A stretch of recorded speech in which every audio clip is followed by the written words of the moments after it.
UPSC देखिए आप, लेखपाल भर्ती, ये घोटाला हो रहा है कि नहीं हो रहा है?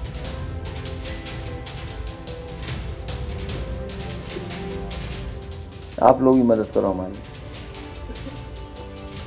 पिछले दिनों उत्तर प्रदेश अधीनस्थ सेवा चयन आयोग ने राजस्व लेखपाल के 7,994 पदों पर भर्ती का नोटिफिकेशन जारी किया, जिसमें पदों के आरक्षण को लेकर सोशल मीडिया पर सवाल उठने लगे। लोग कहने लगे कि ओबीसी को 27% आरक्षण नहीं मिला।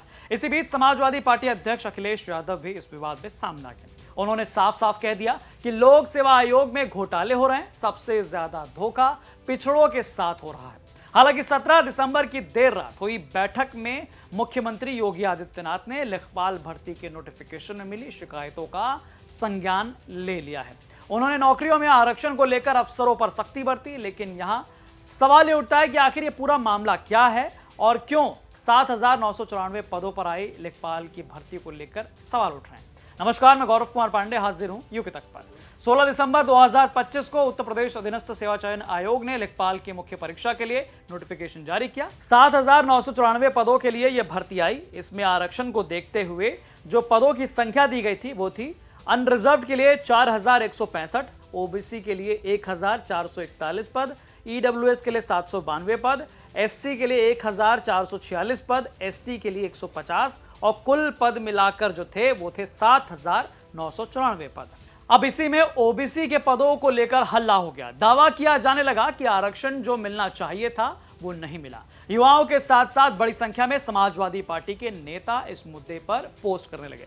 सपा सांसद लालजी वर्मा एक्स पर पोस्ट कर लिखते हैं, लेखपाल की नई भर्ती में आरक्षण घोटाला। साथियों, यूपीएससी ने आज ही लेखपाल के 7,994 पदों के लिए विज्ञापन जारी किया है, जिसका वर्गवार विवरण निम्न: unreserve 4,165, OBC 1,441, EWS 792, SC 1,446, ST 150। कुल पद 7,994 के सापेक्ष 27% आरक्षण के साथ ओबीसी वर्ग को 2,158 पद मिलने थे, लेकिन मिला केवल 1,441 पद, जो कुल पद का मात्र 18% है। ओबीसी के लगभग 717 पदों पर डाका डाल दिया गया। आखिर ओबीसी वर्ग के आरक्षण की लूट कब तक चलेगी? खुद समाजवादी पार्टी के मुखिया अखिलेश यादव भी 18 दिसंबर को प्रेस कॉन्फ्रेंस कर लेखपाल के लिए आई इस भर्ती पर सवाल खड़े करने लगे। बकायदा बीच प्रेस कॉन्फ्रेंस में ग्राफ के जरिए उन्होंने आरक्षण के नियमों का पालन ना होने की बात बताई। लोक सेवा आयोग में जो घोटाले हो रहे हैं, जिसकी आप कल्पना नहीं कर सकते हैं। अभी ऐड निकला है, सबसे ज्यादा पिछड़ों के साथ धोखा हो रहा है।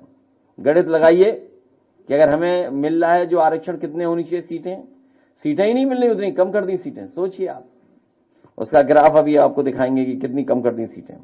यूपीएससी देखिए आप, लेखपाल भर्ती, ये घोटाला हो रहा है कि नहीं हो रहा है?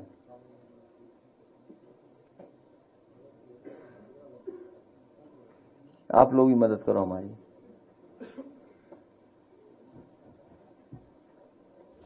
चलिए अब जान लेते हैं लेखपाल की इस भर्ती की तैयारी कराने वाले टीचर्स से कि आखिरकार इस नोटिफिकेशन को लेकर अभ्यर्थियों और शिक्षकों में क्या कुछ जो है बातें चल रही थी। हाल ही में 16 दिसंबर को यूपीएससी के द्वारा राजस्व लेखपाल के नए 7,994 पदों पर भर्ती का नया विज्ञापन जारी हुआ है, जिसमें ओबीसी के लिए मात्र 1441 पद आरक्षित किए गए, जबकि तय नियम के हिसाब से 27% के अकॉर्डिंग 2158 पद होने चाहिए थे। इन 717 पदों को क्यों कम किया गया है, इसको लेकर यूपीएससी ने अभी कोई स्पष्टीकरण, कोई भी क्लैरिफिकेशन नहीं दिया है। ओबीसी वर्ग के छात्रों में इस चीज को लेकर बहुत ज्यादा हताशा और मायूसी है और सरकार से मांग की जा रही है कि 27% के नियम के हिसाब से 2158 पद ओबीसी के लिए इस नई भर्ती में, लेखपाल की नई भर्ती में बहाल किए जाए। तो कुल मिलाजुलाकर ये पूरा मामला था। हालांकि इसके विपरीत अलग जो है सबसे बड़ी खबर जो आई बीच में वो ये थी, जो हमारे संवाददाता आशीष श्रीवास्तव ने लखनऊ से बताई कि 17 दिसंबर की देर रात एक बैठक हुई, जिसमें मुख्यमंत्री योगी आदित्यनाथ ने सरकारी नौकरियों में आरक्षण को लेकर अफसरों को सख्त निर्देश दिए। सीएम योगी ने स्पष्ट कहा कि संविधान के नियमों और आरक्षण रोस्टर में किसी भी तरह की हिला हवाली बर्दाश्त नहीं की जाएगी। मुख्यमंत्री ने कहा कि सरकार सरकारी नौकरी में हर वर्ग को उसका अधिकार देने के लिए पूरी तरह प्रतिबद्ध है। उन्होंने लेखपाल भर्ती की अधियाचन प्रक्रिया में मिली शिकायतों का संज्ञान लिया।